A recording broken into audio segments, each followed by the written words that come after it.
welcome back to another week of Behind the Lens. And it's the final show of 2025. Can you believe it? I'm Debbie Elias, film critic, creator, and host of Behind the Lens, where we go behind the lens and below the line with those movers and shakers, the film and TV makers, those producers, directors, writers, actors, cinematographers, production designers, costume designers, film editors, sound mixers, VFX gurus, stuntmen, composers, and in the case of this week's show, and my special guest, a man who's a producer, director, writer, and actor in his latest film, Speed Train. I'm talking about Ryan Francis. But before we get into a discussion on Speed Train and my exclusive interview with Ryan, I want to extend my condolences to the families and friends of Rob Reiner and his wife, Michelle Singer Reiner. A shocking and horrific ending to an already tragic weekend of death and violence. In the coming days and weeks, and as the police investigation continues, I'm sure we will get more information and answers as to what appears to be the brutal murders of the Reiners. It's a tragedy no matter how you look at it. I had the privilege and pleasure of speaking with Rob on several occasions over the years, including an in-depth interview for his film LBJ back in 2017. I'm still trying to process this tragedy, but I can't help but reflect on something that Rob said to me about film and, in essence, life. Quote, "The one thing that has been totally surprising to me is the lens in which you view something. There are films that you see when you're young that you loved, and those films, either when you get older you go, 'What was I thinking? That's a dopey film,' or they get better. You even appreciate them more because of your maturity. You bring that to watching film. I know for me there are certain films like It's a Wonderful Life. I love that film. And as I've gotten older and appreciated life more, that film took on more meaning for me." End quote. Rob, you had a wonderful life and you gave us a wonderful life through your films, your activism, your kindness, and your joy. That lens will never change for any of us. Rest in peace. May you sing with the angels on gossamer wings. Well, now for the business at hand. This week on Behind the Lens, Speed Trains and Ryan Francis. I've had the pleasure of knowing Ryan for over 2 decades. I reviewed his first short film, multiple films thereafter, feature films. I interviewed him. And over the years, he's moved from being an actor in front of the camera to going behind the camera into directing and most recently also producing. And now he brings us a fast-paced, entertaining, futuristic film that posits some interesting questions for us as individuals and a society. And that film is Speed Train. Speed Train is set in a distant future where tech reigns supreme. A disgraced tech genius hijacks a bullet train and uses the brain-chipped passengers as weapons. As chaos erupts, rebels, cheerleaders, and an FBI agent must battle AI threats and mercenaries alike. With time running out, they fight not only for survival, but to reclaim their freedom from a world slipping into digital control. Speed Train is directed by Ryan. It's written by Ryan and Judah Ray, and it stars. And this cast is amazing. Nikki Whelan, Scott Taylor Compton, Oliver Masucci, Louis Mandylor, Jade Pateri, Liana Ramirez, Mike Manning, Christos Andrews, and Devaney Penn. And one of the key producers on the film is Damon Hillen. And the great thing about having Damon as a producer here, and I've interviewed Damon before, and he works with James Cullen Bressick all the time, with Ryan. Damon has put together a whole filmmaking crew in Thailand. So you see a lot of films, ones that James has done, James Bressick has done, that Louis Mandylor has done, films like 3 Days in Malay, Battle for Saipan. He has a crew a film crew intact and ready to go to work in Thailand. So he can pull these films together and get them into production rather quickly. And that's exactly what happened here with Speed Train. Now, in this very candid, fun, and unfettered conversation, that the entire interview is over 90 minutes long. No, you're not going to hear all 90 minutes. You're getting about 52 minutes of it here. There are other parts that will be reserved for future pieces. But in his capacity as writer, director, producer, and actor, Ryan discusses his career growth from acting to directing, highlighting this recent film of Speed Train, as well as discussing at length some of his prior films in which he only acts or serves as executive producer versus directing. Notably, Reverence. It is out now. He has a killer death scene, pun definitely intended. And see the film. If you haven't, do yourself a favor. The Jurassic Games Extinction. And in this interview, Ryan gives us the skinny on how that film was shot and where it was shot. And the fun and the challenges of that. Trail of Vengeance, a Western that he recently did. The Flood, 3 Days in Malay. I've seen all of them. So he is in them all. Some of them are directed by James Cullen Bressick. Some of them were produced by Damon Hillen. James Remo directed Trail of Vengeance. So, but he stands out in all of them. And he learns in all of them. He observes on set. And you'll hear him talk about this in the interview. And he also discusses 2 upcoming films he's very excited about, Bruton and Bring the Law. And they should both be out in the early part of 2026. And Ryan and I will be talking about those films once they're in the pipeline for release. Now, as we specifically dig into the making of Speed Train, Ryan shares the challenges of directing a futuristic sci-fi film in 12 days. And I hear you independent filmmakers out there right now, and the gasps and the cringe, thinking, how in hell do you do that? Of course, indie films, small budget, but he talks about that. He praises his team, especially his cinematographer, Nico De La Ferre. And you've heard me talk about Nico before.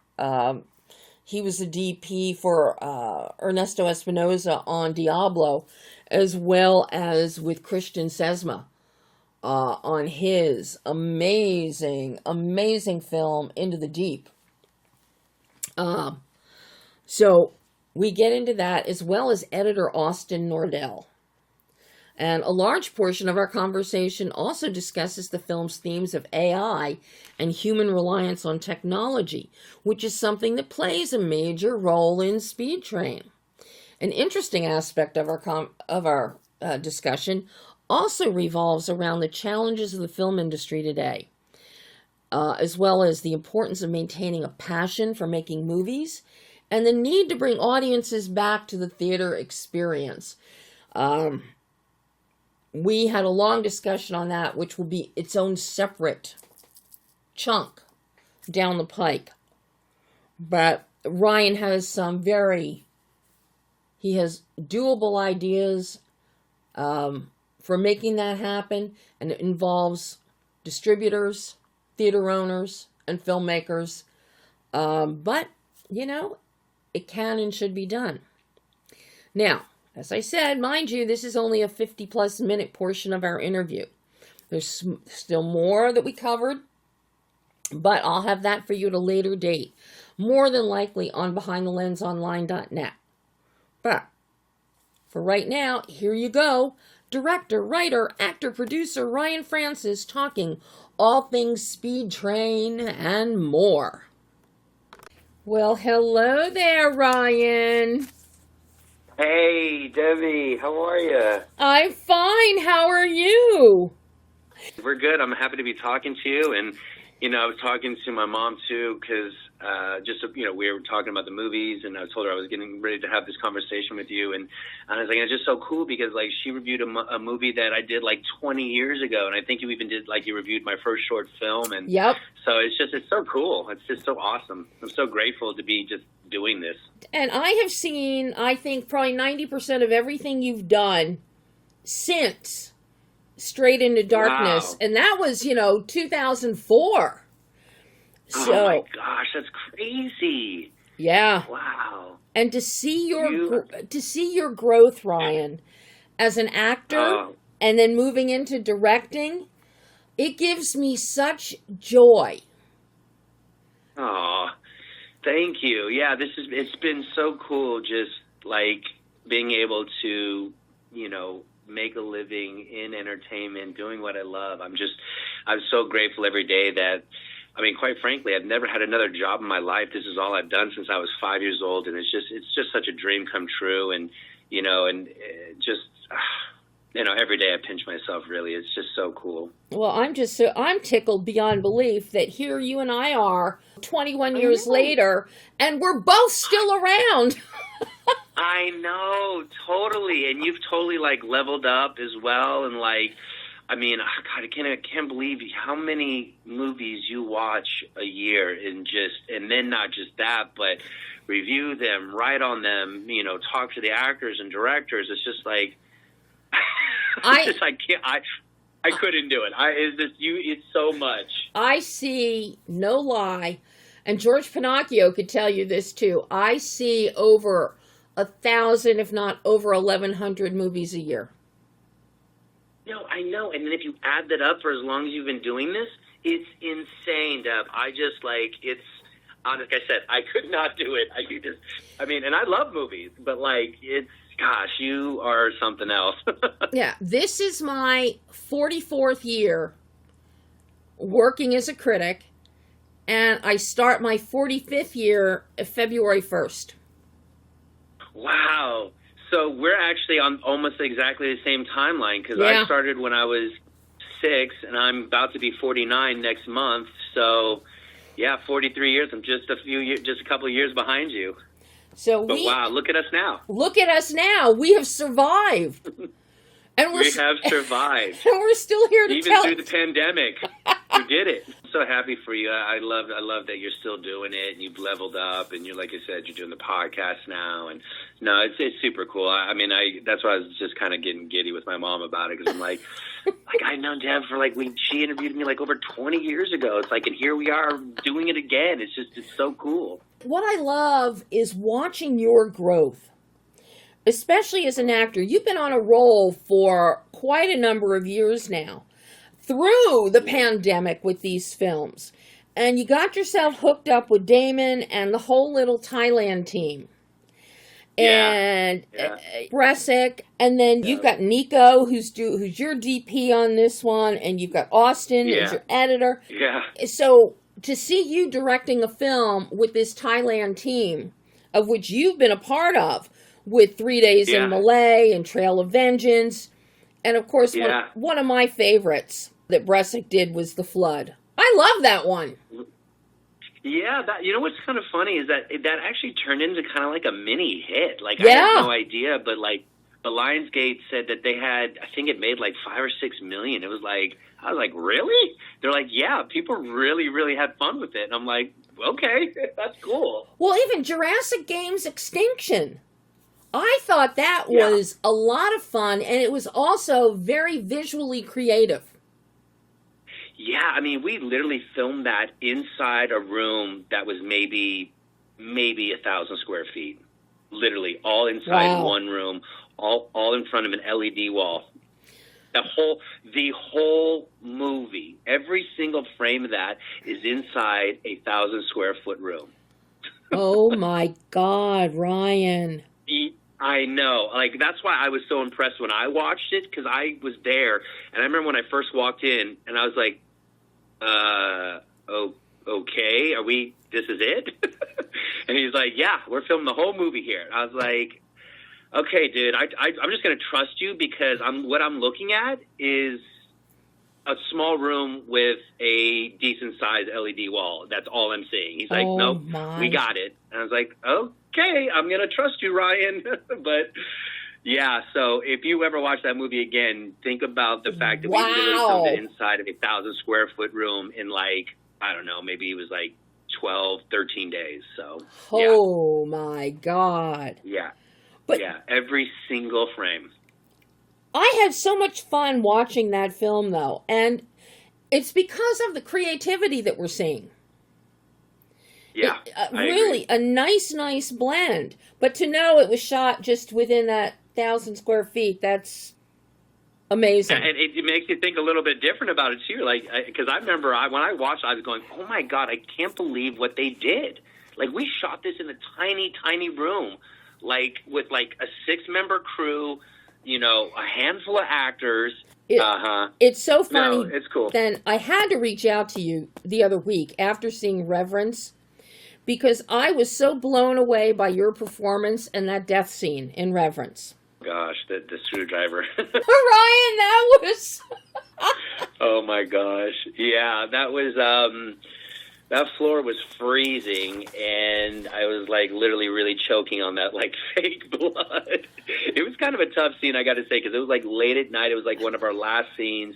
The floor was freezing. It was, like, we were filming this during the winter. It was in this warehouse. It was, like, the elements definitely sucked. But watching the movie, I saw it a couple weeks on the big screen, and it turned out really good. Like, that scene was really good. Yeah, I just loved your dynamic that you had going with the actress that played Cassie. Yeah, she, I kind of went into that one just going, you know what? I'm just going to be Robin to her Batman. Mm-hmm. You know, I'm like, she's kind of like, in my mind, she was definitely the more gifted detective. Yeah. I was kind of more of like, you know, the silent type, more of the muscle and just having her back. And so, I just kind of, like I said, I just played a more just really, really kind of simple guy, simple, slow, and just kind of, you know, was kind of playing the, you know, Robin to her Batman. And I thought that the dynamic was going to work out well. And after watching it, I was like, I was impressed with how it turned out. I never know, you know. I just go, well, I'm going to try this, and let's see what happens. Yeah, and you got your name thrown on there as an executive producer, too. Yeah, so I've been doing that a little bit as of late. I said I never would, but I started investing in some of these films, mostly just kind of helping out at the end, some finishing funds, you know, maybe help finish post or something like that. So, yeah, I have 2 more films coming out that we're just about to finish. Besides Bring the Law, I have this prison drama based on a true story coming out that Relativity's picking up, and called Bruton, which is the last name of the guy, Brian Bruton. And then I have another one with Theo Rossi. Actually, Theo Rossi's in both of these. Another one coming out, a drama called Come With Me, coming out pretty soon as well. So I EP'd on both of those and acted in the prison one. So I would love for you to take a look at those as well. This is a new team that I linked up with, Demetrius Steer. And this is our 4th film that we've done together, and our 4th one with Theo. The one with Come With Me actually reunites him and Ron Perlman. So it's also a drama. Would love to hear your thoughts on those as well when the time comes. Well, number one, you can't go wrong with Ron Perlman in anything. Oh, he's the best. He's so good. And I got to tell you, Theo Rossi, I really like Theo Rossi as an actor. Mm-hmm. He can play such a range. I loved him. I first really took note of him in Emily the Criminal. Yeah. And he doesn't come across as a down and dirty bad guy. He's just a little bad. But he's likable. Right. He's so likable. Yeah. So no, I agree. Even though all his characters, even like on Sons of Anarchy and some of the other kind of like bad guy characters, you always kind of feel for him. Yeah, there's just something about Theo that you do like him. There is a certain degree of empathy that you have for his character and his performances. Yeah. that's really interesting. So no, I will be on the lookout for these other films, Ryan. Yeah, yeah, definitely. Because that's going to be coming up within the next probably like few months or so. I should finally, hopefully, hear about a release date. And now you producing, but you're also directing, and you're acting. I can't imagine you as a director directing a totally AI film.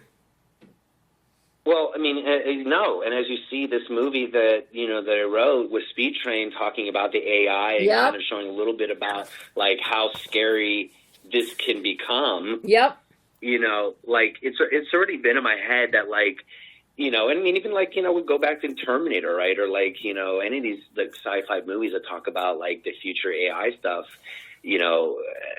people were kind of laughing at it before, but like, it's right around the corner. Yeah. Like, it's not that far off, it's kind of scary. But one of the great things with Speed Train, you've got a great line in there. AI cannot hack AI.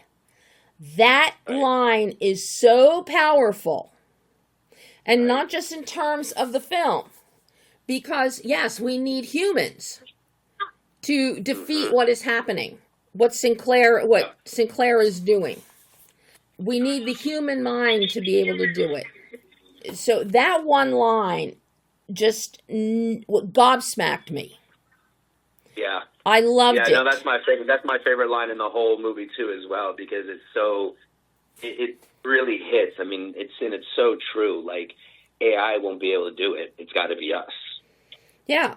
My dad always told me things when things would fail on the internet, things like that, and everybody's, oh, it's the internet's fault, or this isn't working in a program. And my dad always said, it's a person that had to write that program. It's a person that was behind it. So the fallacy is within them, the human component. But there's always human something in there somewhere. No matter how hard everybody's trying to get away from it. And Speed Train, this is really one of the best examples of technology and the mindset of people today. I don't know if you realize just how much gravitas there is into what you put on the screen in this movie. I mean, a lot of it was definitely thought out. I definitely will say that. I mean, like I said, I definitely was thinking about AI and like the dangers of it. It's and as Lachlan says, he warned you. He still did his job because he was paid to do it and create this stuff, but he was also saying like, hey, this could be really bad. And then he gets to a point and goes, okay, well, you guys didn't want to pay me my money. You didn't want to give me my credit. You want to give me my due. Let me show you how bad this can be. So, I mean, a lot of it was very intentional, trying to bring a little bit of, a thought, thoughts to people's minds about, what can really, sure, it simplifies your life, but you're also losing a lot of stuff by having stuff done for you. And also, if things get too far gone, I mean, crazy shit can happen. Well, I love a lot of the visual touchstones you have, the whole idea of people with chips in their head. And this takes Buffy and the Vampire Slayer and Spike with a chip to a whole new level. Right. See, I am old and wise and well preserved and have seen all these things. I was going to say, wow, you really pulled that one out. You pulled that one out of the hat. I love Buffy the Vampire Slayer. I still do. Gosh, I'll tell you, Josh tried to bring me in so many times to read for that, and I just never, it didn't connect with me, and I kept thinking about the Luke Perry movie, and I was just like, I don't want to go read for this. Finally, like this last season, they're like, Josh really just wants you to come in and read for something. He's like, this is bullshit. Just go in and meet with him. So I did. I finally went in. I finally ended up doing like one of the season finales, part 2 of the season finale. Yes, and I was just like, God dang it! Why didn't I come read for this way earlier? Well, why was I being such a snob? This show is freaking great. And a lot of the things that they presented, just amazing things that we're now seeing a few decades later, that are coming to fruition. And that whole idea of Spike with the chip in the head, I immediately thought of that watching Speed Train. then watching, you've got the great visuals where our wonderful train attendant, played by the impeccable Devaney Pinn. Yes, love that. Devin, it's like she walks up and just holds the flat tablet screen to your head to charge you for, and it's like I don't even tap my credit cards on things. So I'm thinking, that you just blew my mind with. You're so funny. Yeah, exactly. Imagine that right now where we're just tapping the cards, and most people don't even want to do that, right? This is it. That's it. It just does like a facial recognition. It's scary. It's scary. I'm telling you, like, and even like the thumb stuff when you have to, like, you on your computer or your phone when they had like you put your thumbprint and it opens up the phone for you. I mean, I'm telling you, they got the thumbprints, they got your facial recognition already. Like, we're headed not to a great place. Yeah, I don't do thumbprints. I don't do facial recognition. I don't do thumbprints either. Thumbprints, everything that wants a thumbprint, and it's like, because in my mind, immediately what I'm thinking is, all right, I'm going to die and somebody's going to cut off my thumb and use it to access something. Yeah. No, Horror movies abound. No, but like, that's not, honestly, that's really like not far off, because that's literally what somebody could do. Like in the future, like that's what you could easily do. In 20 years, like, it's going to be a whole new thing. But we need to get serious here about Speed Train. Okay, yeah, sorry. We're just, like, totally catching up. I know. Okay, let's get into it. Let's get into it. But Speed Train opens up so many doors and windows, even though the train does not, because otherwise it will just explode from pressurization. Exactly. Now, how did this one find its way to you? I know Judah wrote it. I know Bresic was in there somewhere as well. So how did this make its way to you? Yeah, I mean, honestly, it's we had done, I'd done the 2 other films at that point, 2 or 3 films with Damon at that point. Mm-hmm. We did 3 Days, we did The Flood, and I think Trail of Eyes in Vengeance? the Trees. Yeah, Trail of Vengeance was that was one I did in that was the Western, right? Yes, that was the Rumor Willis one. Yes. Yeah. That was in Arkansas. I don't think that wasn't with Damon. That was with Johnny Remo. That's right. Yeah, but this one we had done a few films, and I was just like, Damon, let me direct one. I was like, I want to direct one. He's like, okay, let me see what I can find. And so he brought me this script called Speed Train that James had wrote with somebody else. And as I was going through it, I was just making changes. And then I finally was like, Damon, can I just pitch like a whole new concept to you? And he was like, oh, man, we already got this whole script. Can't you just do this script? I'm like, yes, but no. Like, let me just pitch you something. So I basically pitched him, still using the Speed Train title. But I was like, let's set this in the future, and let's have it where basically, in a nutshell, it's like a bunch of cheerleaders are going to join forces with the rest of the train to basically fight these bad guys.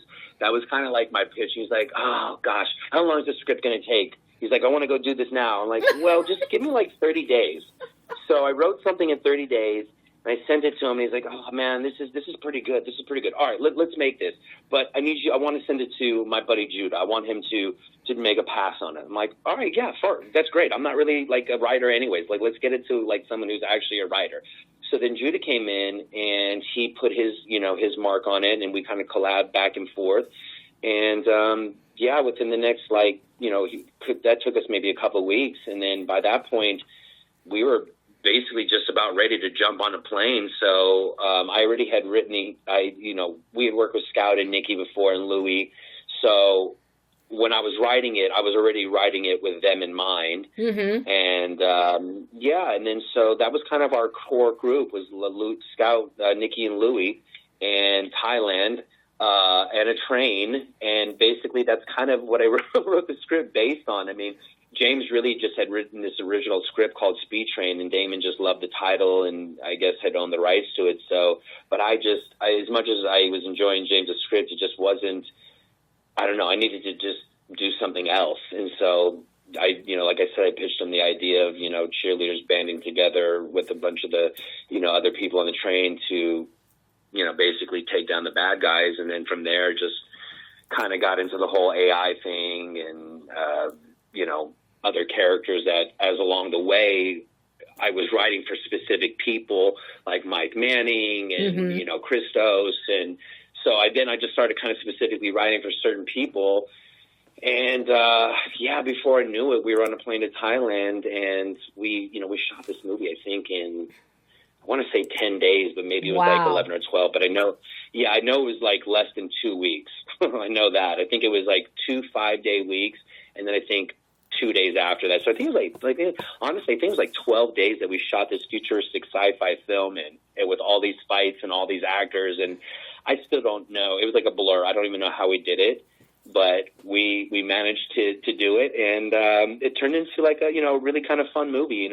My idea too is always like, I want this to feel like a futuristic film that was like made in the 80s. Like I wanted to kind of have that kind of like 80s kind of vibe. Not like it was set in the 80s, but like if a movie was made in the 80s about a movie that was set in like 2025 or 2030, this is what that would be. Mm-hmm. Well, it's definitely... And, it was exciting. We had a lot of fun. One of the great things you have going for you here, besides your cast, which I'll get to in a minute, is you're working with Nico as your DP.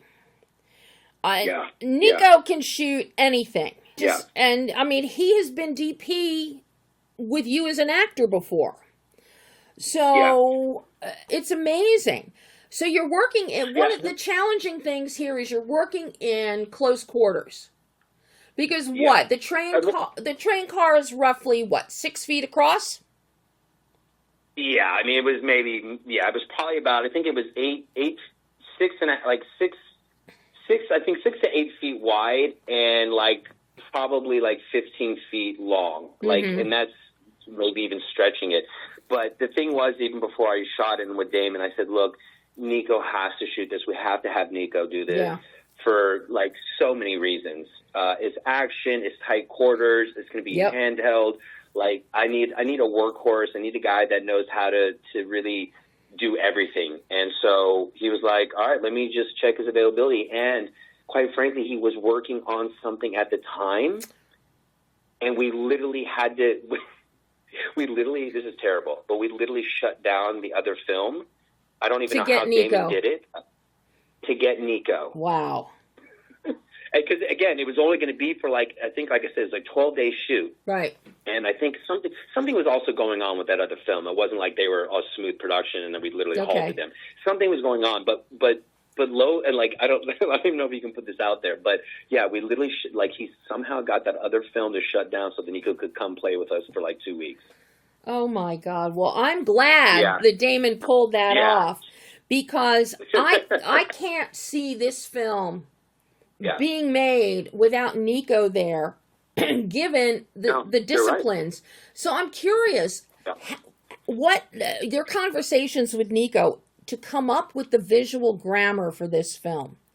Because even though we're looking at something that's 6 to 8 feet wide and maybe 15 feet long, it's a long box is what it is. You have no windows. No windows. Yep. And it's all one color tone for the train itself, the interior. There are a few tables scattered about. But how did the two of you develop the visual grammar? And I love that you went handheld, and you couldn't have done it any other way. Yeah, no, I mean, that was the thing. We definitely, it was a thing where, also, too, again, it was kind of like, this thing came together so quick. And like I said, literally had to have that other film shut down to get Nico. So, like, he and I actually didn't even have, like, so much time to really get into it. But what we did discuss was really, obviously, was understanding the room that we had to deal with, while also having furniture and actors in there. So, we obviously decided that the handheld was going to be a big part of it. And then we also were going to go 2 cameras so that we could get, max amount of coverage and shots within the time frame and budget we had. But the thing with Nico is, he's so, like, just a natural at what he does, besides knowing, like, the specifics of technical stuff. he's just a real natural with the camera in his hands. So working with him, working with the fight team, working with the actors, you know, it was really a real collaborative process that happened, quite frankly, like on the day. Like there wasn't a time to really plan everything out so that as we should, unfortunately. So a lot of it was literally like on the day or like the night before.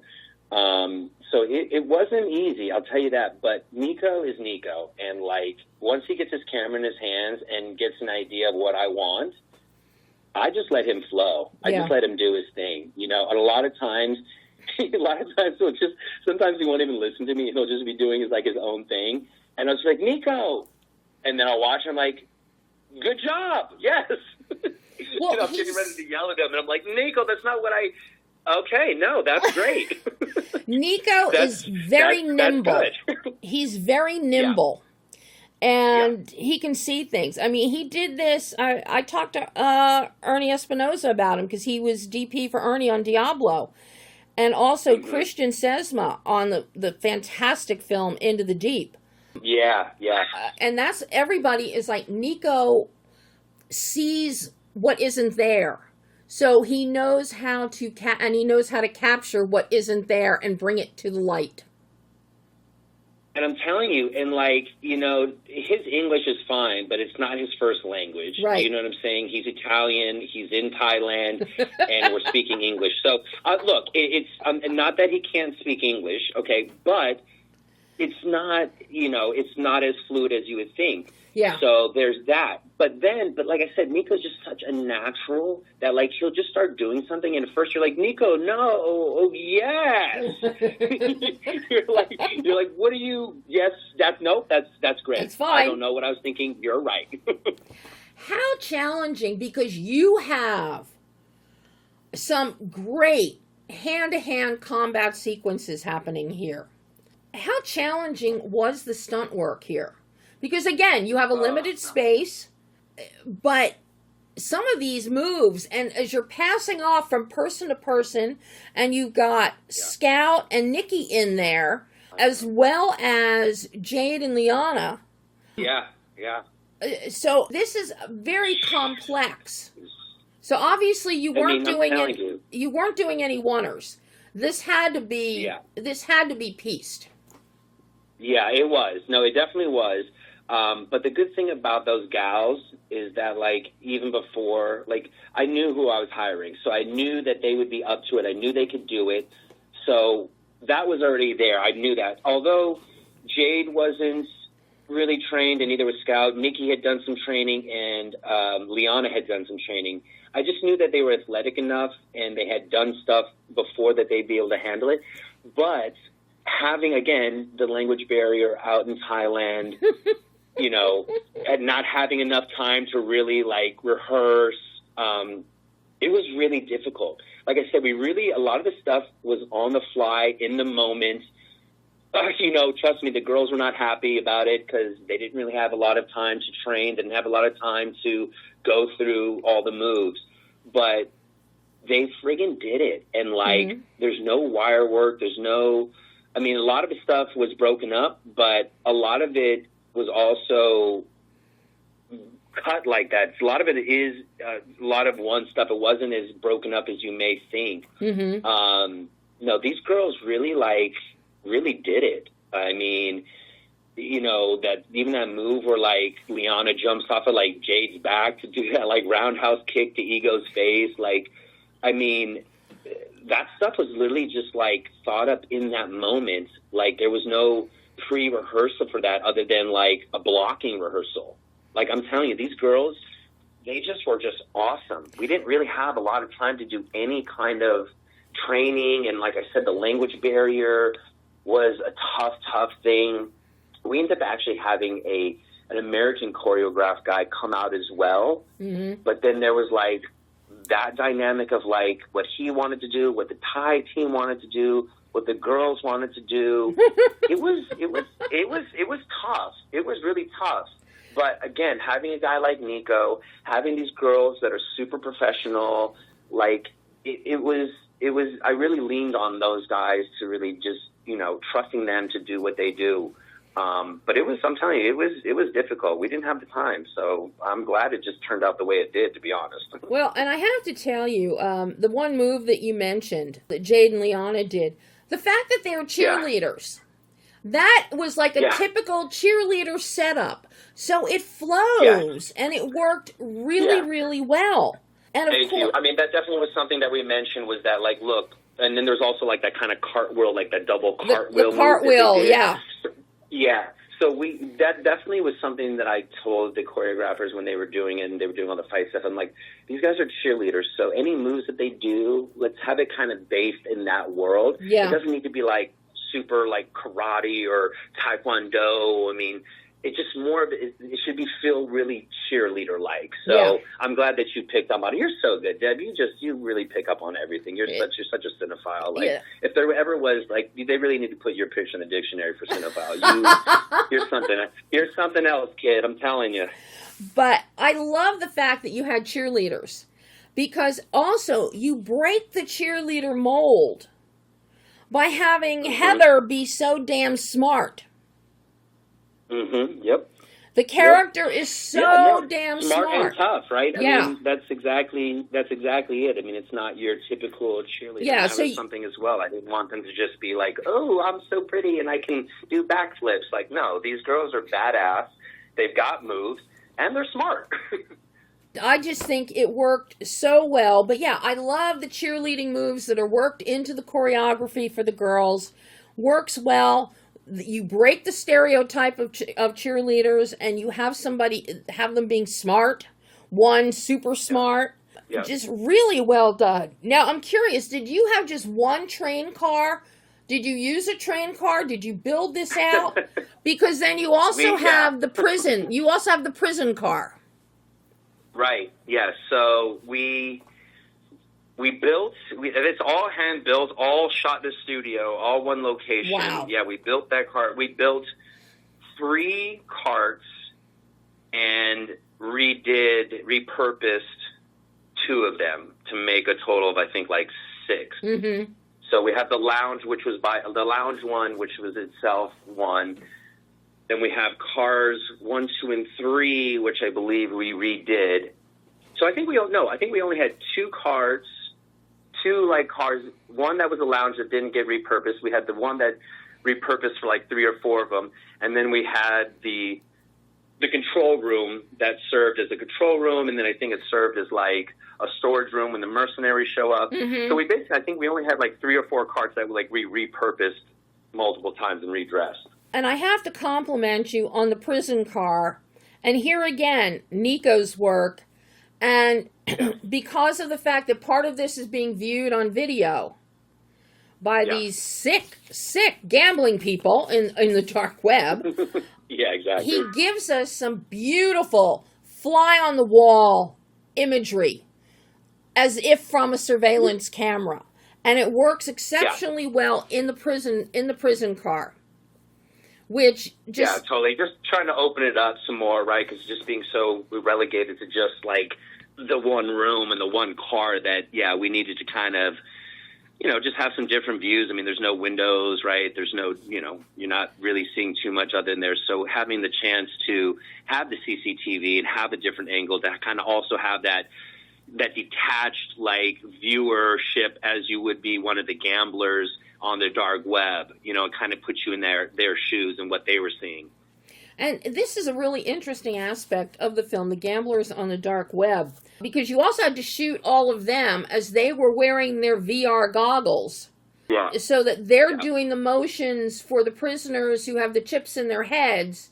And it was hilarious. Absolutely hilarious in certain, but it also reminded me very much, James Banford, who I adore. James, he did a film, The Last Gunfight, that was pitting like 15, 20 people against each other in a closed area, and who was going to die first, it was all underground betting. So, so a lot of that I picked up on in your film. And that whole idea is just so cool. and sick and twisted and demented. Especially, you guys take it a step further than what James does in his film. Here, you actually have your gamblers who are stepping into the character, the real person. Yeah. And just watching how some of them are bitch slapping and just, oh my God. Yeah. Oh my God. Yeah, when it's fun, right? Because then you've got like the younger brother and sister who just, they're probably, gosh, who knows, they're Middle East or Arabic, and they've got rich oil money, daddy's money, and so they're, they choose their characters, and they're still fighting like brother and sister. Yep. You're like, this is sick. This is like a 14-year-old and like a 17-year-old who's like, unfortunately has full access to money and to like the dark web. This is just like, this is sick. And this is where Austin's expertise comes in here. Yeah. Editing all of this together. Because you've got so many things happening concurrently, and then you have these cutaways. Yeah. And then we also keep going back to Louis Mandylor, who is delicious. Delicious. Yeah, love Louis. Yeah, great. In this role. So great. Just amazing. Yeah. So I've got to ask, how challenging was the editing process for you and Austin to put this together? Because it's tightly cut, it moves, we have some breathing room, and we never lose track of the who, what, when, where, why, and how. Which was really, really difficult, and I got to be honest, had no idea how we were going to do this, especially like editing. I was just like so fearful of getting to the editing room and going like, how do we piece this all together? How do we keep everybody engaged in knowing who's who and what's what and where's where are we on the cards and the timeline? I honestly was so scared. But Austin is a G. Austin is amazing. He is so good. I got to be honest, like, as far as the editing part, other than me going, good job for the most part, that's all Austin. Like, I always think I'm an editor and I can go and edit with the editor and I'm doing all my stuff, and I do, and I feel like I do a really good job. With this, I was, like, so scared and had no idea what I was going to do. So I said, Austin, please make me a draft that we can work off of, because I don't even know where to begin. I don't even know what to tell you to do. Just make me a first draft and let's go from there. So he made me the first draft, and honestly, like, by that point, it was like we didn't really do too much more than tightening up a few things, losing a couple things, adding a couple things. He already had it in a place where I was just like, oh, my God. And then he starts it with, like, the fake commercial. Like, I mean, that honestly, it's all Austin. I don't want to take any credit of it all for any of that. Like, it's all Austin. Austin is the man. Quote me on that. I will do that. But, what's so funny is because we also get humor in here, and a lot of the humor comes from the news people reporting on this. That one reporter in the Oklahoma City station, my God, one of the worst reporters I think I've ever seen in my life. And this also opens up another area for thought about this film and conversation is, are people so programmed by these chips and so reliant on them that they can't put a sentence together with emotion in it themselves? Right. No, I mean, that's exactly right. I mean, again, it goes back into, like, I think just like the dichotomy of life with anything. Yep. It's like, yes, it makes your life a little bit easier and faster, but you're also losing something, right? You're never getting everything. Even like cell phones. What an amazing invention. So great. It brings us together, while also being something that, like, literally separates us and keeps us apart and keeps us disengaged. It's just one of those things where, like, anything, it's got its good things and it's got its bad things. But, yeah, I'm glad you're so good, Dad. Well, you pick up on all this stuff. I always think, is the audience going to get this stuff? Like, I mean, I don't know. And then here you are just literally, like, calling out all of these little things. I'm just like, gosh, you're so good. Stop. You're going to give me a big head. No, you stop. You stop. Honestly, you're amazing. Like, you always find these little things that I'm just like, gosh, she really picked up on that. I mean, it just makes me feel so good because, like, I do stuff and I'm just like, I don't know if this is, people are going to be able to get this. And, like, you really, it's so far just nailing so many things. And I'm like, gosh, you're just. I hope everyone gets it. I mean, not everyone's as friggin' as smart as you, but like, hopefully they'll get the stuff. If they are watching the movie and paying attention, they're going to pick up a lot of it. Yeah. Just I also think, though, that's another thing too, right, Deb? With this new consumer and this new film viewers, like, I don't know how much they can even sit through a movie. You know, like, they're so wanting just like a 1 minute, 2 minute clip that, like, that's another thing. I just, the audience nowadays, I don't know. I just don't know. There's still movie lovers out there. I just feel like it's just getting farther and farther away. Like, seeing Reverence, I had seen it like on my TV at home, and then I watched it on the big screen with people, and I'm like, it's a whole different experience that, like, since COVID and just even in general, like, these kids, like, I don't think they don't know movies. Like, we used to, like, stand in line for, like, a Return of the Jedi, and, like, there would be massive lines, and, like, you had this experience in a theater with other people, and it's not happening anymore with the cost of, like, tickets and popcorn and drinks, and then when COVID happened and, no one was going out to, like, it's so, I feel bad for kids growing up. They're never gonna. They won't have these experiences that we had, and really have a love for film. Not that it's dead, and there's still people out there, but it's like I said, even with like the AI stuff that's happening, like, we're getting farther and farther away from. The visceral communal experience of movie going. Seriously, I mean, it's just, when you're at home, you can hit pause, you get up to go to the bathroom, like, you're just not engaged like you would be if you were at a theater and, really getting that Dolby surround sound and, like, the THX and, like, I mean, it's getting farther and farther away, and it's sad. I mean, like, this movie is such a theater movie as well. It's like, it's going to just get a limited run because no one goes to the movies anymore. I mean, we do. I go once a week with my mom. We go every Monday or Tuesday. We've got the Stubs, app tickets, and we get 50% off and this and that. So we go once a week.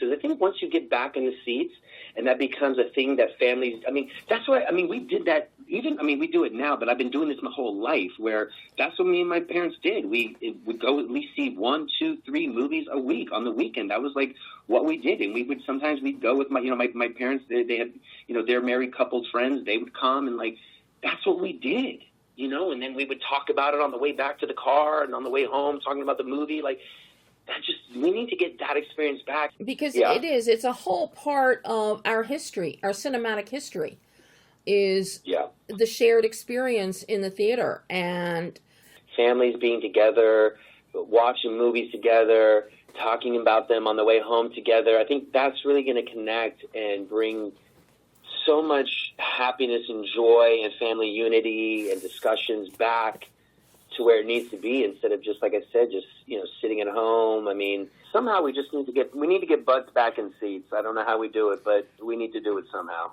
Now, I have another film question on Speed Train for you.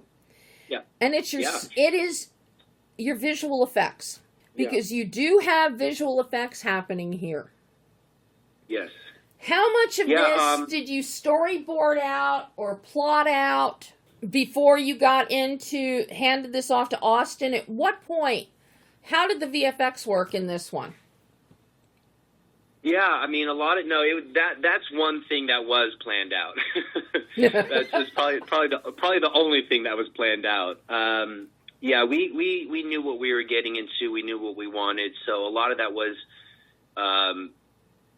thought out beforehand. A lot of it actually was even practical. I mean, it was made up, but, like, the stuff on the screens in, like, the control room, that's actually all live. That's not post-production oh my God. stuff. That's actually, all that stuff was created beforehand and actually put on the screen so that colors were matching and that, everything was was actually happening real time, so the actors could really, be in that moment with it, not just looking at screens with green tape on it.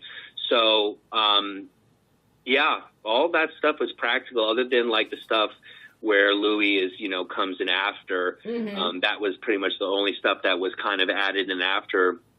But a lot of that was practical. The trachea being torn out. A little bit of blood was added after a little bit, but that was practical. That was handmade. That was dripping real blood.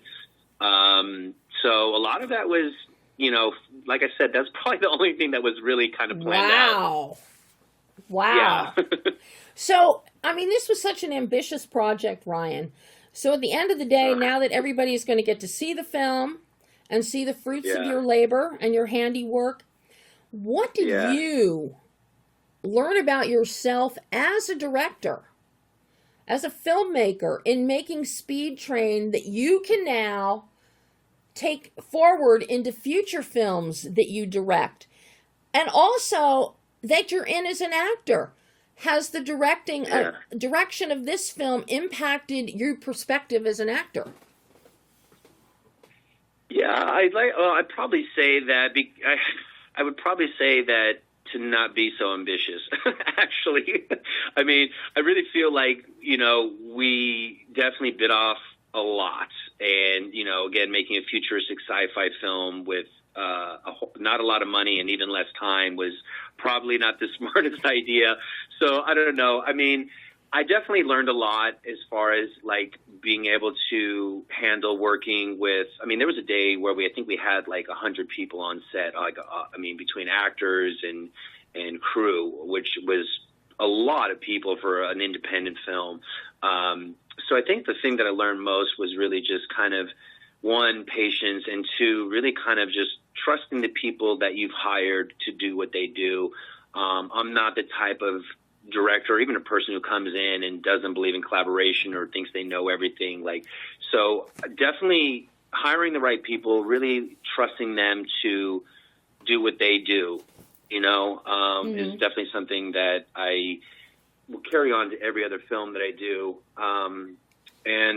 I think, honestly, not to down or overplay it, but there was it's a futuristic sci-fi film. Shooting something like that in 12 days was just not a lot of time. So I don't think I would do that again. I think I would be a little bit smarter and be like, if we can't have at least 20 days to do this, maybe we don't do it. I don't know, Deb. I just, it was one of those things where, at the end of the day, I was just happy that within the time and budget we had, that we were able to get it done. Nobody got hurt. We didn't have anything happen like that. So, yeah. So is Damon going to give you another film to direct? Yeah, I already wrote another script for Thailand. It's an action, romance comedy, kind of like, Jewel the Nile, or Romancing the Stone. Something along those lines. So I definitely have something planned up to go back to Thailand with the team. And then there is another script that he pitched to me that potentially will happen this year. And then Louis and I just talked about a prequel to Hellhound. So, yeah, there's definitely stuff coming up in this new year. I also have something else that I can't say just yet, but something really, really exciting that would deal with a character that I played in the past. And so now would be kind of like the years later kind of what's happened to that character. I don't want to say which character just yet, but I'm really excited for. And then I still got to deliver on these two other movies that I did with Theo. So I've still got a lot of stuff to do, but I'm definitely going to be directing some more stuff coming up. Well, good, because you are quite capable at the craft. Thank you. You really are. Thank you. And if it sucked, I would tell you. Yes, you would. You're definitely not one to bite your tongue. No. But job so well done, and I am so proud of you to see where you have come after all these years. Decades. You definitely have not languished. And thank you. To see you move into directing and producing, I think it's fantastic, because You Thank you so get much. some more under your belt, and the day may come Yeah. when you can start writing properties featuring you. Yes, I mean that's definitely something I've been thinking about. I know that getting into this, I wanted to act with all these people. I wanted to act in this movie, but I also was like, let me just focus on this now. Let me get the directing to a point where I feel comfortable enough to step out of that into something else, and then be able to step back into it. So I definitely see that in the future, and I'm happy to be directing and producing just because I love making movies so much. You know, I think that's, at the end of the day, it's always what I've always wanted to do. Even as a young kid, I knew I wanted to direct. I knew I wanted to produce, but obviously, 6, 7, 8 years old, 12 years old, that wasn't, especially back then, was not something that was going to happen. But I knew that learning the acting and learning and always being on set, not just worrying about my acting, but I was always watching what everyone else was doing as well, so that when my time came, I was going to be prepared to deliver. And I'm happy to be in this position to be able to do it and still be making movies, because it's what I love so much. I just love movies. I think I don't know what else. I can't imagine. I don't know if I can do anything else. Yeah, I can't imagine you doing anything else, Ryan, to be quite honest. I can't either. I can't either. And I'll tell you, Deb, you know what? Your words mean so much. It's not just like, coming from somebody with such knowledge of film, it means so much. Because, my mom can tell me I'm great. My friends or, whoever, people I meet, they're like, oh, I saw the movie, is really good and this and that. But, it's not the same for somebody who really understands film, somebody who's been watching movies and watching the amount of movies you've seen. It means so much. So I want to say thank you for, just sharing your words with me, good or bad. They mean a lot. Oh, well, it means a lot to me watching you direct, watching you act, watching you grow, and now getting to talk with you again. Yeah. This is so fantastic, Ryan. Just so fantastic. It really is. It's been a joy. You're always great. And I'm just, like I said, even as we started our conversation, the fact that we've known each other for 2 decades, we're both still doing it. It makes me so happy. I'm so grateful. And, it's been great, Deb. Well, hopefully I will be chatting with you again sooner rather than later about these other projects you have that are going to break forth. Absolutely. No, 100%. And so, I got Bring the Law, which is going to be coming out in February. And then I have Come With Me and Bruton, which those are the 2 Theo Ross movies.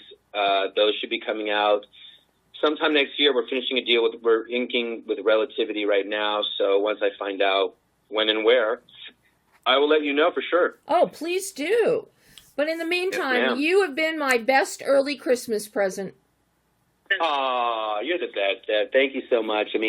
I'm so happy that we connected on this. And then, like I said, it's just so cool. To think that you reviewed a film I did over 20 years ago. You reviewed my first short film, and here we are now. It's just, I'm like tickled right now. Well, I'm glad you're tickled. I'm tickled too. All right, Awesome. You go have a great rest of your day, and I will chat with you again in the near future, my friend. Yes, you will. We'll chat soon, doll. Okay, bye-bye. Okay, take care. Bye. And that was Ryan Francis talking Speed Train, a film you can see right now in theaters and on demand. And that's it for this week's show and this year's shows. If you missed any episodes, you can find them all on BehindTheLensOnline.net, on Podbean, on iTunes, multiple other podcast platforms, I think about 20 different platforms, and of course, on the Behind the Lens Online YouTube channel. But never fear, you haven't gotten rid of me. I'll be back on January 5th, 2026, to kick off year 12 of Behind the Lens. And it will be with my guest, my friend, Rick Roman-Waugh. And we'll be talking about Greenland migration. And you think my 20 plus years of knowing Ryan Francis is a long time? How about over 40 years that I have known Rick Waugh and his brother Scotty? I even knew their dad. So, I can tell you right now that it's going to be a great kickoff for year 12 on January 5th. But for right now, check out Speed Train. So until January 5th, 2026, have a safe and happy holiday season. Go to the theaters. See lots of movies. I'm Debbie Elias. This is Behind the Lens.